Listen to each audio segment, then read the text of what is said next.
Good morning children, welcome to Praveen Tutorial. Maths class 9। आज class 9 की बारी है एनसीईआरटी की। एक्सरसाइज वही 11.2 का जो चल रहा था उसी का क्वेश्चन नंबर 8 लेके आया हूँ, जो कि बहुत इंपॉर्टेंट क्वेश्चन है और बहुत इजी है। थोड़ा देखिए, सबसे मेन चीज़ है क्या, जो फार्मूला पर ध्यान रखना बहुत ज़रूरी है और प्रैक्टिस मैथ्स के लिए बहुत ज़रूरी है। फार्मूला में गलती नहीं होनी चाहिए। यह तब नहीं होगी जब फार्मूला आपको कंप्लीट याद रहेगा। तो देखिए क्वेश्चन क्या है और करना कैसे है। सबसे पहले तो है जो ए हेमी स्फेरिकल बॉल मानिए बर्तन हो गया, तो हेमी स्फेरिकल है, थोड़ा ध्यान दीजिएगा, जैसे इस टाइप का है।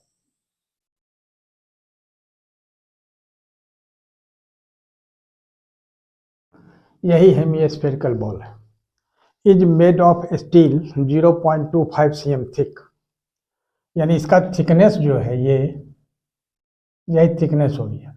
कितना है? 0.25 cm।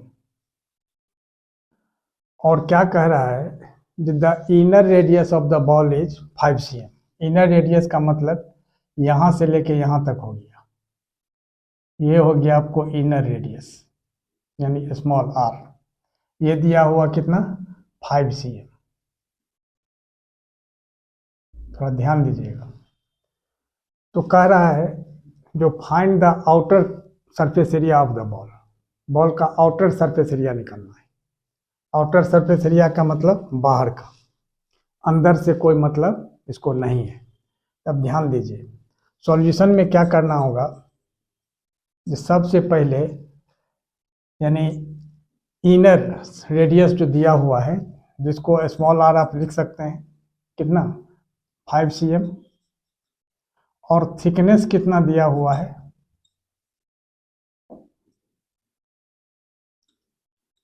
0.25 cm। गौर कीजिए। तो कैपिटल आर क्या होगा? कैपिटल आर का मतलब हो गया यानी यहां से लेके पूरा यहां तक, ठीक है। तो यानी क्या होगा, स्मॉल आर प्लस थिकनेस, ठीक है। अब स्मॉल आर कितना है? 5 cm। अब प्लस यहाँ कितना है? 0.25 cm। और दोनों को ऐड करते हैं तो 5.25 cm हो जाएगा। ये क्या निकला? Capital R. तो आउटर सरफेस एरिया निकालना है। तो आउटर सरफेस एरिया का मतलब हो गया जो outer curved surface area. Outer curved surface area निकालना है। आउटर सरफेस एरिया निकालना रहता तो यह पोर्शन भी आपको जुट जाता है, ये जो ऊपर सर्कुलर रिंग टाइप का है। लेकिन सिर्फ कह रहा है आउटर कर्व्ड सरफेस एरिया निकालने के लिए। तो आउटर कर्व्ड सरफेस एरिया का फॉर्मूला क्या होता है, जो कि आप लोगों को पहले भी बता दिया गया है ना। और लास्ट वीडियो जो क्लास 8 का था उसमें बहुत कुछ बताया गया है फार्मूला। तो आउटर कट सरफेस एरिया हो जाएगा 2πr²। कैपिटल आर होगा यहाँ, यानी एक्सटर्नल रेडियस। यह हो गया स्मॉल आर इंटरनल रेडियस और कैपिटल आर हो गया एक्सटर्नल रेडियस। इसको एक्सटर्नल रेडियस बोल सकते हैं, इसको इंटरनल रेडियस बोल सकते हैं। यानी कितना होगा? 2 और पाई के जगह 22/7, क्योंकि यहाँ 3.14 नहीं दिया हुआ है। अगर दिया हुआ रहता है use pi is equal to 3.14 तो 3.14 ही यहाँ लिया जाता। लेकिन जब नहीं दिया हुआ है तो 22/7 लेना है। अगर 3.14 लेंगे तो वो गलत हो जाएगा। अब कैपिटल आर कितना है? 5.25 cm इसका होल स्क्वायर। अब गौर कीजिए, 2 इंटू 22/7 इंटू 5.25 इंटू 5.25, ठीक है। अब इसको कैंसिल करना है, तो कैसे कैंसिल होगा? तो सबसे पहले इसका पॉइंट हटाइए, झंझट क्लियर। 525/100 हो जाएगा। और यहाँ भी 525/100 हो जाएगा। अब कितना होगा? 7 से इसको अगर हम कैंसिल करते हैं तो कितना होता है? 7 7 जा 49 और 352 और 7 5 जा 35, क्योंकि 35 35 हो गया। अब 25 से इसको काटते हैं, 25 3 जा कितना होगा 75 और 25 4 जा 100 हो गया। अब गौर कीजिए 2 2 जा 4 और 2 से इसको कैंसिल करते हैं तो कितना होता है 11। थोड़ा ध्यान दीजिएगा, ये 11 22 के ऊपर है, इस 7 से इसका कोई मतलब नहीं है। अब ऊपर जितना है उसको मल्टीप्लाई करके 100 से डिवाइड कर देना है। वैसे 5 से ये भी कटेगा तो यहाँ हो जाएगा कितना 20 और ऊपर में फिर 5 से कटेगा तो जो भी होगा, लेकिन फिर 25 से डिवाइड करने का झंझट हो जाएगा। इसलिए इसको क्या करना है, अब गौर कीजिए 5 25 11 3 जा 33, तब इसको रफ में जैसे 5 25 है और इसको 33 से मल्टीप्लाई कीजिए तो 5 25 को 3 से अगर मल्टीप्लाई करते हैं तो 1575 हो जाएगा और यहाँ भी 1575 और दोनों को ऐड करते हैं तो 5 और 7 5 12 5 7 12 1 13 5 1 6 1 7 यानी 17325, यानी कितना हुआ 17325 बाई 100। अब इसको क्या करना है, जो 100 से डिवाइड, तो डिवाइड करने की ज़रूरत नहीं, यहाँ डबल जीरो है, डबल डिजिट के बाद पॉइंट डाल देना है फ्रॉम राइट साइड, यानी 173.25 ये सेंटीमीटर स्क्वायर और यही इसका आंसर हो जाएगा। देखिए क्वेश्चन नंबर 9। क्वेश्चन नंबर 9 क्या कह रहा है, ये भी बहुत इंपॉर्टेंट क्वेश्चन है, बहुत ज़्यादा। एनसीईआरटी में जो भी क्वेश्चन दिया हुआ रहता है, जितने भी क्वेश्चंस रहते हैं सब क्रीम क्वेश्चंस रहते हैं, उसमें किसी को भी नेग्लेक्ट नहीं करना है, किसी को भी इग्नोर नहीं करना है। और यह जो है सो वैसे भी बहुत इंपॉर्टेंट क्वेश्चन है। क्वेश्चन क्या कह रहा है, ये राइट सर्कुलर सिलेंडर, यही सिलेंडर है ABCD, just encloses a sphere of radius R, और यह जो स्फीयर है इसी का ये रेडियस है, यानी रेडियस क्या है R है, मान लीजिए यहाँ P, यानी OP रेडियस R हो गया। अब क्या कह रहा है, find surface area of the sphere, sphere का सरफेस एरिया निकालना है, फिर curve surface area of cylinder निकालना है, और इसके बाद जो दोनों जो एरिया निकला उसका रेशियो निकालना है। अब देखिए सॉल्यूशन में क्या करना होगा, सबसे पहले radius of sphere is equal to कितना है R दिया हुआ है, तो सरफेस एरिया ऑफ स्फीयर निकालना है। तो सरफेस एरिया कहीं भी दिया हुआ रहे, इसका मतलब हो गया टोटल सरफेस एरिया। तो surface area of the sphere is equal to कितना होगा, गौर कीजिए 4 पाई R स्क्वायर। थोड़ा ध्यान देना है, अगर हेमी स्फीयर रहेगा तो 2 पाई R स्क्वायर, अगर सरफेस एरिया दिया हुआ है स्फीयर का तो वहाँ हो जाएगा 4 पाई R स्क्वायर। तब देखिए एक आपका क्लियर हो गया, पहला क्वेश्चन का आंसर क्लियर हो गया।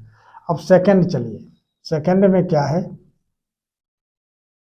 जो कर्व्ड सरफेस एरिया, यहाँ कुछ नहीं दिया हुआ है तो स्क्वायर यूनिट्स आप लिख सकते हैं, क्योंकि एरिया जहाँ भी रहेगा वो स्क्वायर में आता है, वॉल्यूम जहाँ भी रहेगा वो क्यूब में आता है। अब वैसे लेंथ ब्रेथ हाइट थिकनेस है वो तो सेंटीमीटर मीटर में जो रहेगा, अगर नहीं दिया हुआ है तो यूनिट्स लिख सकते हैं। अब आगे देखिए, तो सेकंड का जो है curved surface area of the cylinder, curved surface area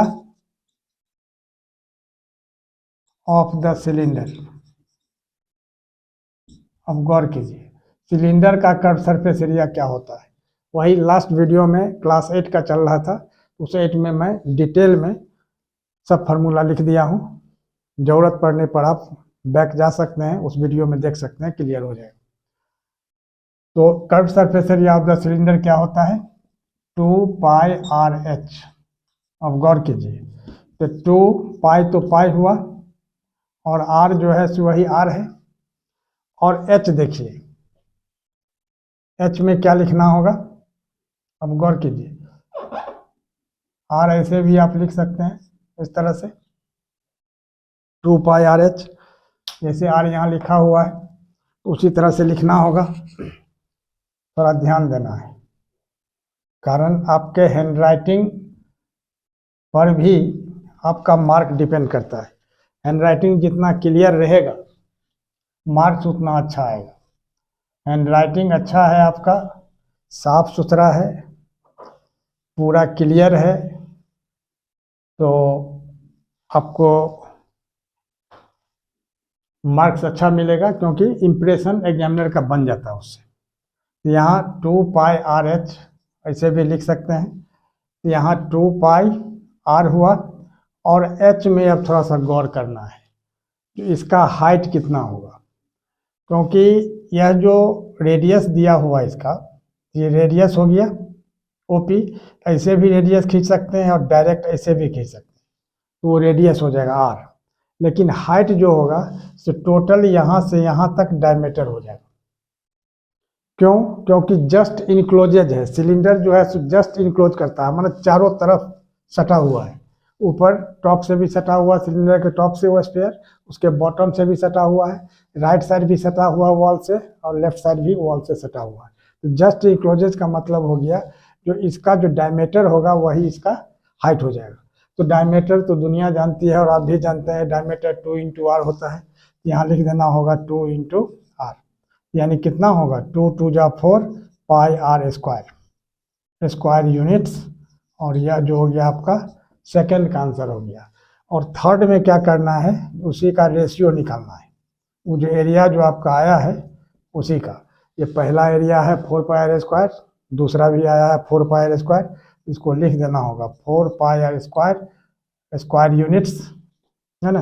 और R जो है तो कर्सिव में नहीं लिख करके डायरेक्ट ऐसे लिखिएगा, ज़्यादा अच्छा रहेगा, यानी 4πr², और नीचे भी 4πr²।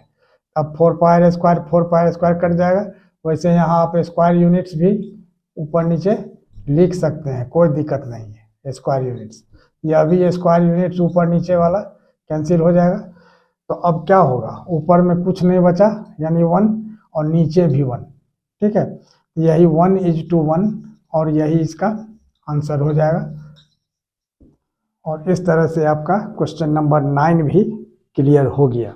ये R है, इसको थोड़ा सा ध्यान रखिएगा, है ना।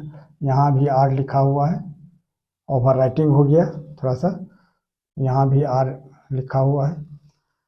तो अब इसी तरह का इम्पोर्टेंट क्वेश्चन और एक्सरसाइज वाइज क्वेश्चन आपको NCERT का पहुंचाता रहूँगा, ये मेरा वादा है।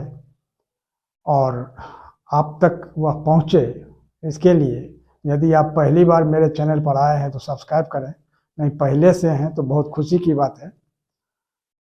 माने लाइक और शेयर तो बनता ही है, तो लाइक और शेयर करें प्लीज़। धन्यवाद।